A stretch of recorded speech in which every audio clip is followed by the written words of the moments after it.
away first.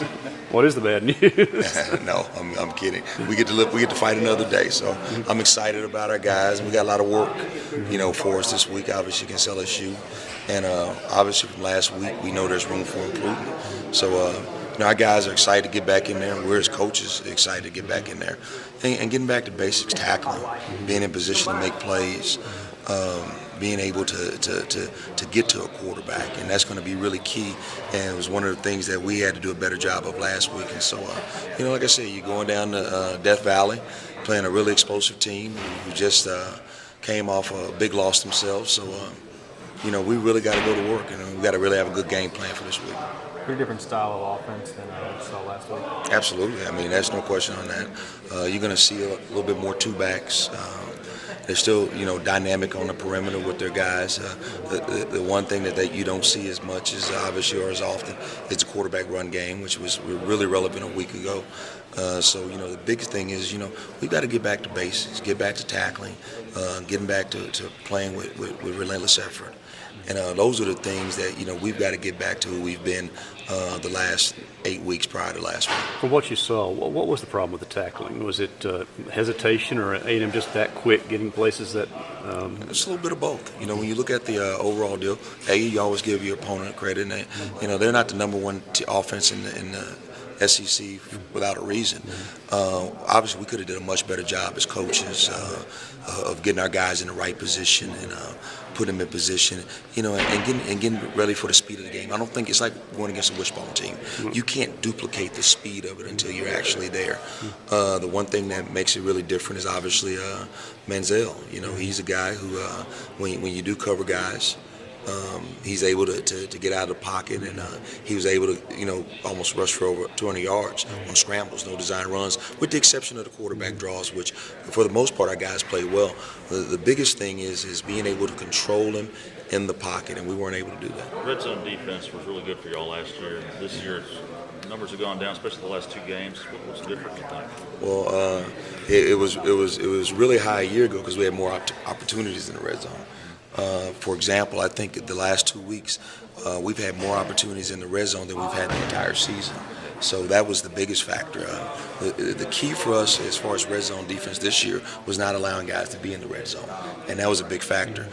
Now that we've had opportunities for guys to get in the red zone, we've got to be more efficient, forcing those guys to kick field goals. And when you look at it last week, I think they scored 6 touchdowns, and none of them were thrown in.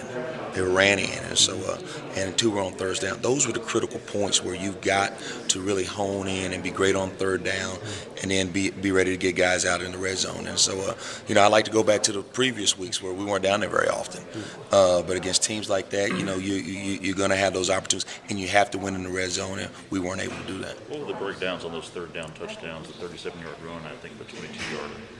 If you don't have eyes on him and you turn your back, he's a guy that can get in space and he can create one-on-ones, and you usually have 1 or 2 guys designed to go for him, and he makes one of those guys miss. He's a dynamic guy. So again, I give those guys a tremendous amount of credit, and then I look at me and the staff, and we've got to do a better job of getting those guys to handle those kind of situations. The defense over the past year and a half has kind of built a personality, a moxie, and everything with that. And do you think that's been hurt the last 2 weeks? I mean, do you have to worry about that side of it too, the mental aspect of keeping those guys up? Well, it is. You've got to go back and be critical from how you're teaching, how guys are preparing. So when you've seen some things that have been exposed to you, got to go address them. You can't run from them. That's the only way you can fix it. And so we know we've got to go tackle better. We've got to be in better position to make plays. And when you look at it overall, the biggest thing is fundamentals. Going back to fundamentals, tackling. I think we had close to 30 missed tackles, and those are things that are things we have to fix during the week. You can't fix those on game day. And it was guys who have made tackles in the past that were missing them. Absolutely. I mean, we had a bad day. Those guys. I wouldn't trade them for anybody else. I say that sincerely. The guys know that. We've got a great group of guys. We had a poor day collectively, and it's something you just go back and fix. And we're not playing the little sisters of the poor. These are big time programs, and we've got to go stand and show that we're capable of making plays, and we have in the past. We have empirical data showing that we've done that in the past. So we just got to go back to work. Physical toughness ever been an issue with some of these tackling problems? Absolutely not. Absolutely not. The biggest thing that college football has gone to is you look at Oregon and what they were able to do a week ago, and you look at the people at K-State, Oklahoma State, that are making you play in space and creating mismatches at times. And so, it's really important that you've got the right guys on the field doing the right things, and so that's really key. Are you getting enough pass rush right now, you think? Or is that kind of one of the areas that Well, I'd always like more. You like to be able to create as much pressure with 4 down guys as you can. But this wasn't a guy that I believe that you can rush with 4 guys and contain him. We had multiple guys try that, and we studied film on him. He is the leading rusher in the SEC, not by chance. Yeah. And when you turn your back on a guy like that, sometimes he's chasing you. And so, no.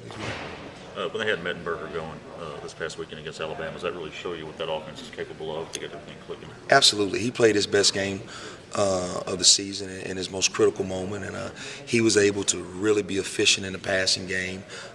Made some throws, but they were more prevalent. They were coming down from they were in a behind position, and he had to throw the ball more. He wasn't playing from a lead, and when he was able to go out there and let it fly, he was pretty efficient.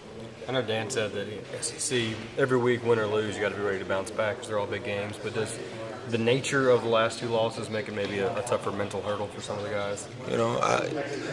I can't speak for our guys, and obviously when you guys interview them, but I don't think the loss this week is any different than probably what LSU is experiencing. I don't see there ever being any pretty losses, and so what you got to do is what Coach Mullen said. You got to be able to rebound, regroup, and get your TPs all together and get ready to go compete. And so we'll have to come in and have another good game. A good game plan versus these guys and execute at a high level. We got to be better teachers, and we got to execute at a much higher level than we did last week. Appreciate you, Coach.